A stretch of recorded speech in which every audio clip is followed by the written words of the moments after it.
हमारी एक बहुत बड़ी विश होती है कि हमारे बेबी के जो आने वाला बेबी है उनके कलरफुल आइज़ हो, भले हमारे यानी पेरेंट्स के हो या ना हो, लेकिन बच्चे के होनी चाहिए। तो यहाँ पे सब कुछ मैं बेबी के कलरफुल आइज़ पे डिटेल से बयान करने वाली हूँ एक शॉर्ट सी वीडियो में। अच्छा, बेबी के फर्स्ट इम्पॉर्टेंट चीज़ 80 to 90% ये पेरेंट्स पे बेस करता है। पेरेंट्स क्या है, जेनेटिक्स पे बेस करता है।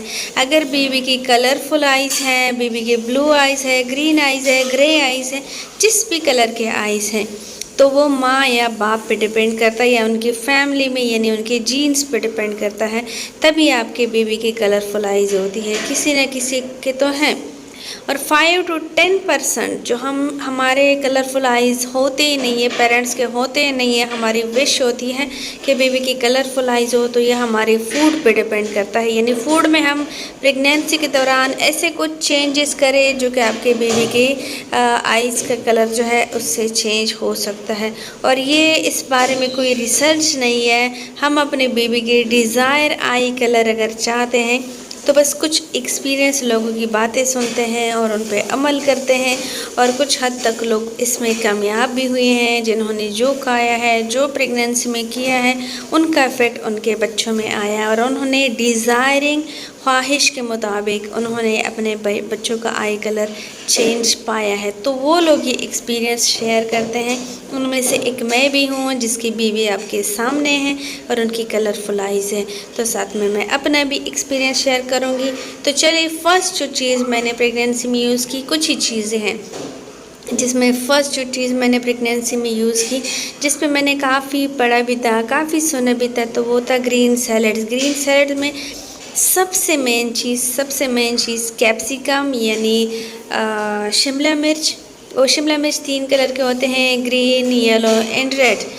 और इसके साथ साथ ग्रीन लीफ, यानी वो तो सैलड लीफ भी हो सकता है, वो पालक के पत्ते भी हो सकते हैं, दोनों हो सकते हैं एक साथ। ये 2 चीज़ें, ऐसे ही मज़ीद पत्ते यानी धनिया हो गया या पुदीने के पत्ते हो गए। अब धनिया और पुदीना दोनों टेस्ट के लिए भी अच्छी चीज़ें हैं, कलर के लिए भी। और अगर आपके पास बीटरूट अवेलेबल है तो इन्हीं सैलड्स में बीटरूट का भी एडिशन करें, मज़ीद रिच कर देगा इस सैलड को। सैलड ऐसी बनाएं जिस तरीके से आपको पसंद हो।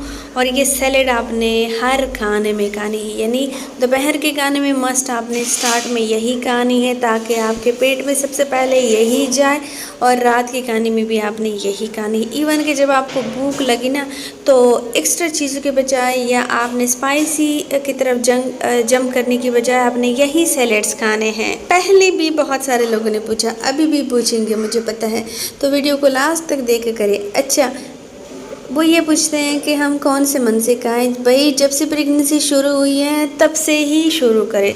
ये जो चीज़ें हैं ये नुकसानदेह तो है नहीं, फ़ायदा देती हैं।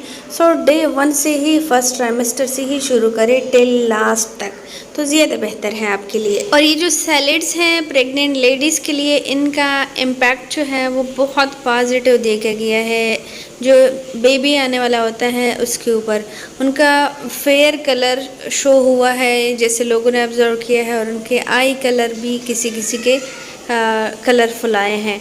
तो सैलड्स का इस्तेमाल इसलिए एक्सपीरियंस लोग इस पे बात करते हैं कि ये अच्छा होता है। दूसरी चीज़ जो है वो रेयर लोगों ने यूज़ की है, और उसमें एक मैं भी हूँ। किस तरीके से यूज़ की है ये भी जानना ज़रूरी है। और क्या चीज़ है, पिस्ता कम ही लोगों ने यूज़ किया है, और उन्होंने इस बात के बारे में कहा है कि उनके बच्चों का कलर जो है कलरफुल आया है। अब मेजॉरिटी वो ये कहते हैं, हाँ जी हमने पिस्ता यूज़ किया था, पिस्ता के वंडरफुल रिज़ल्ट उनको मिले हैं और वो इन पे बिलीव करने लगे हैं, और उनमें से मैं भी एक ही हूँ।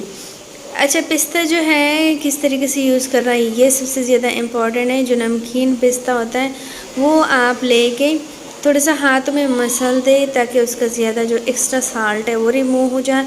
और एम्प्टी स्टमक 10 से 12 पिस्ता के पीसेस आपने खाने, यानी 10 से 12 पिस्ता आपने बिल्कुल एम्प्टी स्टमक खाना है, कुछ ना खाया हो। और उसके तकरीबन घंटा आधा घंटा बाद आप नाश्ता कर सकते हैं, लेकिन उससे पहले नहीं। ये जो रूटीन है प्रेगनेंसी में, और ये भी डे 1 से, प्रेगनेंसी के डे 1 से आप स्टार्ट कर सकते हैं तो टिल लास्ट तक।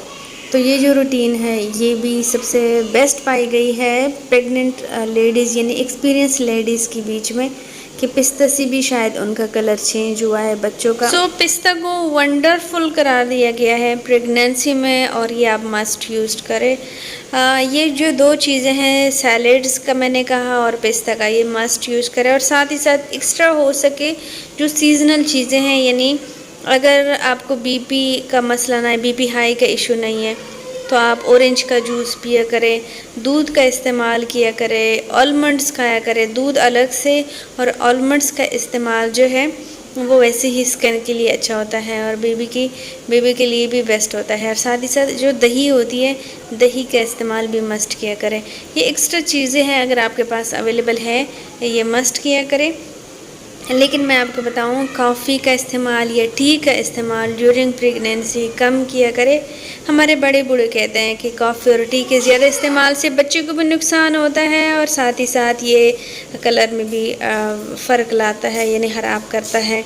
और साथ ही साथ स्पाइसी चीज़ें यानी मसालेदार चीज़ें जिनकी हमें प्रेगनेंसी में ज़्यादा क्रेविंग होती है, उनका इस्तेमाल बिल्कुल कोशिश करें, बिल्कुल बंद ही कर दे, बिल्कुल यूज़ ना ही करें तो सबसे अच्छा है। बस यही चीज़ें हैं जिनमें मेन दो चीज़ें, पिस्ता और जो जो चीज़ें मैंने सैलेड्स में बताई, उन चीज़ों का इस्तेमाल मस्ट होना चाहिए। बाकी आपके पास अवेलेबल हो, अफोर्ड कर सके तो बाकी चीज़ें भी साथ में किया करें।